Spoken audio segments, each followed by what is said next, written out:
delight our customers. And for that to happen, I have here today Kevin Powell. Where are you, Kevin? Yep, down here. There you are. Come up on stage, Kevin. Thank you. So, here's the clicker. Great, thank you very much. Please tell us who you are and how can we delight ourselves. Absolutely. So, hey folks, how you doing? So, my name's Kevin Powell. I've spent the better part of 30 years leading global R&D for some of the biggest brands you've probably heard, used, loved, and despised, probably in equal measure. I took the opportunity to retire from that, a lifestyle choice. And what I want to do now is just use all that lovely knowledge I've got in how you persuade consumers to change behavior to really help the lot of our consumers and this planet. So good for you and good for our planet. So that's really where I am now. Very good. And but we still delight ourselves. Yeah, absolutely. That's very good. It's all about delight. Okay. Thank you. Okay, so look, this is about delight. And I tell you, an expression, an articulation I would give you of delight is when you give someone a present, a gift, could be birthday, could be a wedding gift, whatever it may well be, there is nothing quite like that feeling, is there, when they open the gift and you see their face light up and they go, ah, you really understood me, you really know me, that is exactly what I want. Now, if my wife was here, she would say, rarely, Kevin, do you ever manage to do that? But on the whole, that's where you just get this amazing sense of like, gosh, I got that gift right. And that's what delighting consumers is, folks. It's about knowing them deeply, personally, well enough in order to get the right gift for them and delight them. Because at some point, you are all creating products and experiences that consumers will enjoy. So you better get to know them. So look, I think the energy level's a little low in this room. So if you're safe and able, if you could just stand up for a minute, please. Everyone just stand up that's in the room here. Those of you who are still standing, you're doing a great job. Excellent. All right. Okay, so you're all standing, kind of got the blood starting to flow there a little bit. Okay, good. So please remain standing if you have consumed a product or a service in the past 3 months. Okay, no one's sitting down. That's good. You're all alive. That's a really good thing. Okay, so please remain standing if the service or product that you have consumed is food. Well, that's a relief in a food conference, Johan, that we've actually got everyone standing up. Please do remain standing if you are interested in trying new and interesting foods. Wow, we are definitely at the right conference here. Okay, let's keep going here. Please remain standing if you're interested in actually having products that would be good for our planet or good for our consumers.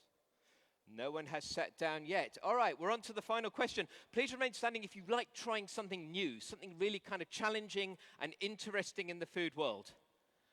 Everyone remain standing. Please sit down. Please sit down.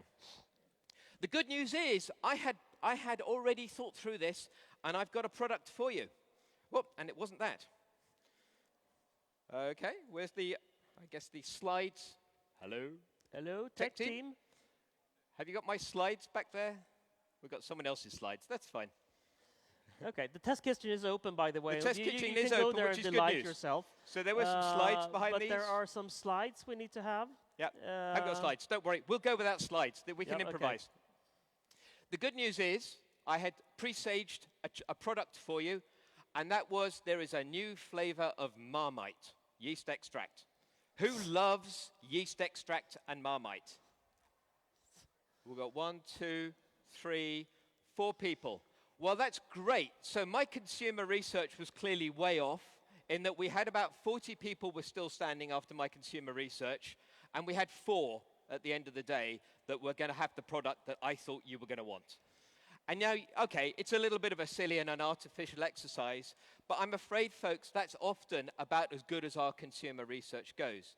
And yet we've just had a conversation about, over the past 2 days, about how are you going to get consumers to enjoy food and food-related experiences differently. How are you going to do that if you really, really don't know them and how to delight them? So if there's only one thing you walk away from this, is please get to know consumers. And I don't mean, and with all due respect to the market research companies, I don't mean buying the market research. I don't mean running experiments where you have a monadic score of 1 to 9 and working out, can I just get 8 out of 9? I mean, do you really, really deeply understand those consumers?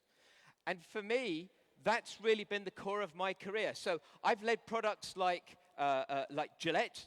We created the Fusion razor, Venus, Mach 3, Head and Shoulders, and Pantene shampoo, herbal essences. More recently, I worked for Mondelez, and I globally led biscuit R&D, so brands that you may have heard of like Oreo, laughably Swedish Fish, which are nothing like the Swedish Fish here, but that was one of the brands, Ritz and other products like that. What distinguished the ones that we launched that worked well and literally created billions of dollars of value from those that didn't work well was simply understanding our consumers. Now, I'm going to give you, I know I'm in a food conference, but I'm going to give you a non-food example because it changed my life and how I think about understanding consumers. So this was Gillette, wanted to go out to India, to some of the poorest people in India, to sell them Western world razors.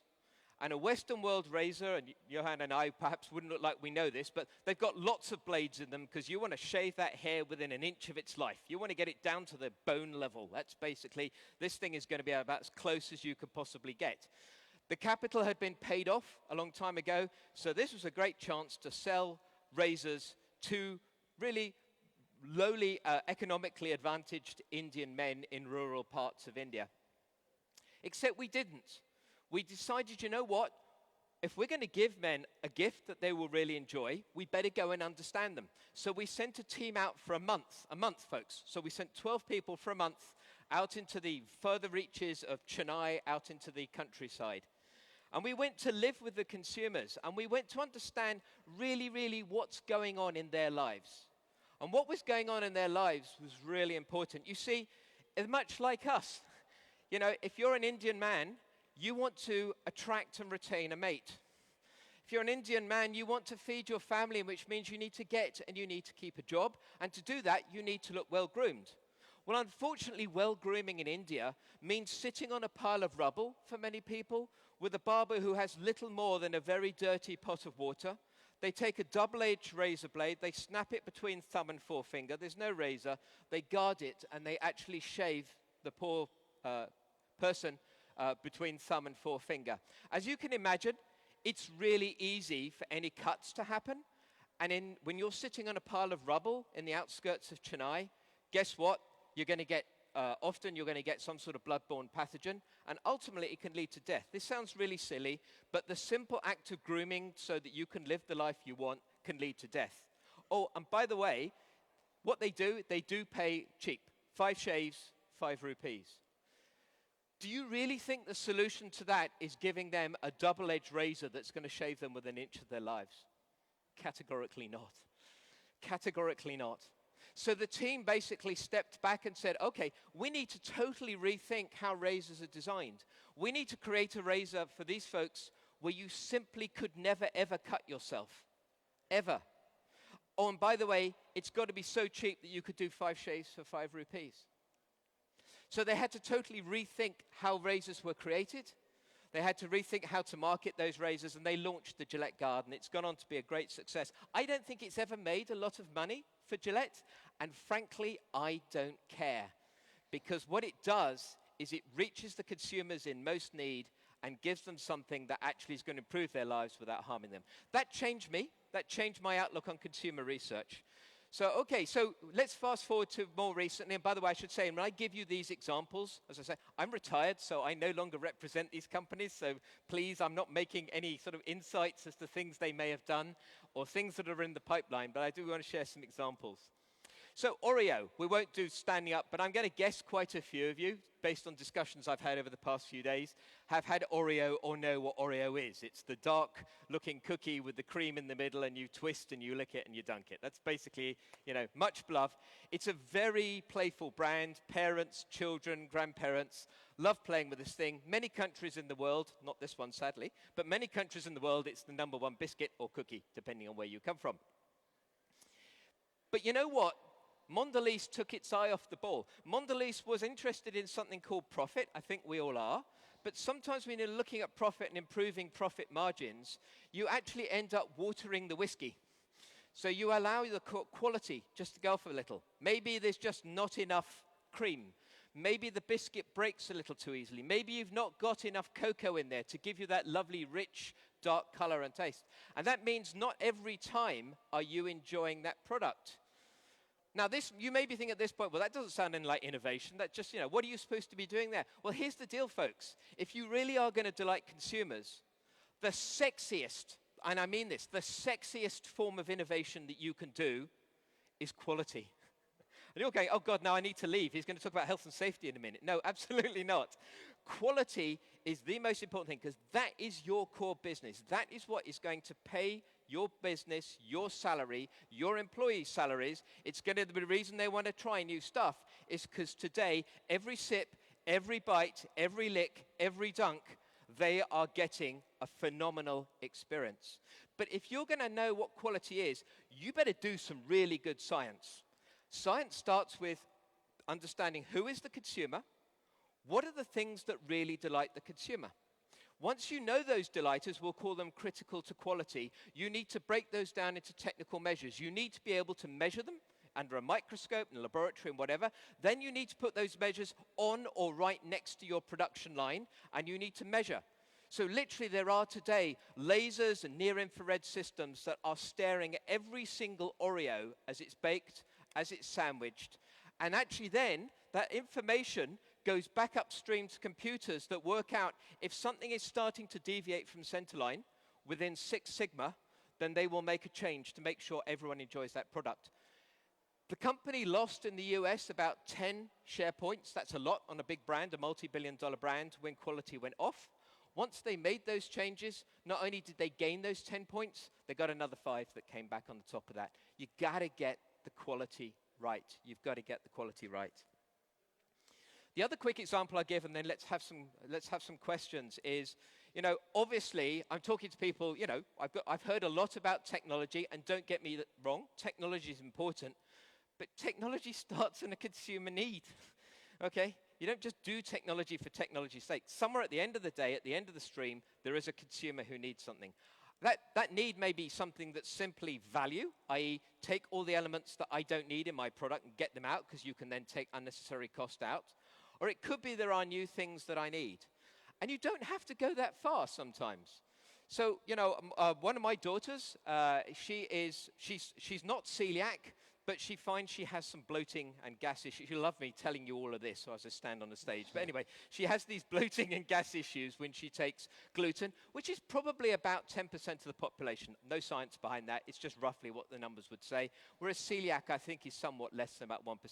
All very important. But frankly, although Oreo may be a vegan product, it clearly has plenty of gluten sitting inside it. And so there are a lot of consumers, my daughter included around the world, who basically cannot consume Oreo.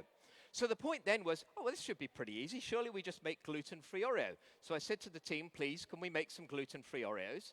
And they came back to me, and they went, Kevin, we've got a product that we can launch in 3 months' time, and you know what? It's good enough. Kill me now, good enough. What on earth does that mean? Well, don't worry, we've got 8.1 out of 9. This is a really good score. And I said, no. If you're going to actually persuade consumers that actually we have cracked it and made gluten-free Oreo, this thing had better be freaking awesome. This had better be absolutely delightful. So let's go run a blind test and find out, does this thing perform compared to, how does it perform amongst dedicated Oreo lovers compared to the current Oreo? The answer was not that great.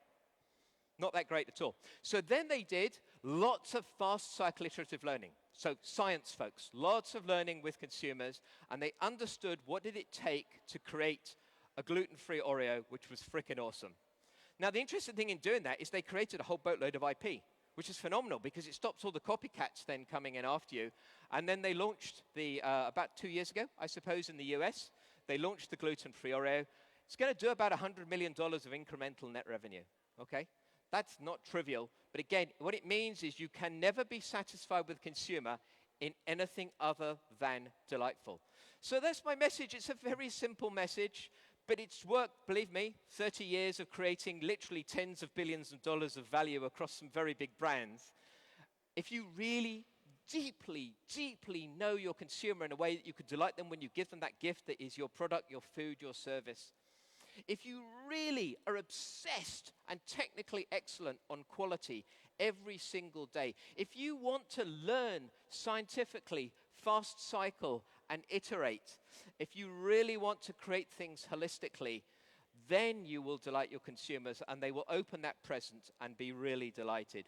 Now, what I will say is there's a boatload of science behind this. So when you hear consumer and consumer thinking, don't think, oh, yeah, Kevin, that'll be the waffly stuff. There's some really good deep science and tools, and companies like Procter & Gamble and others have done a really nice job of inventing this. I'd be very happy to share those with you, the non-confidential elements, of course. So do come find me, or you've got my email address as you wish to do that.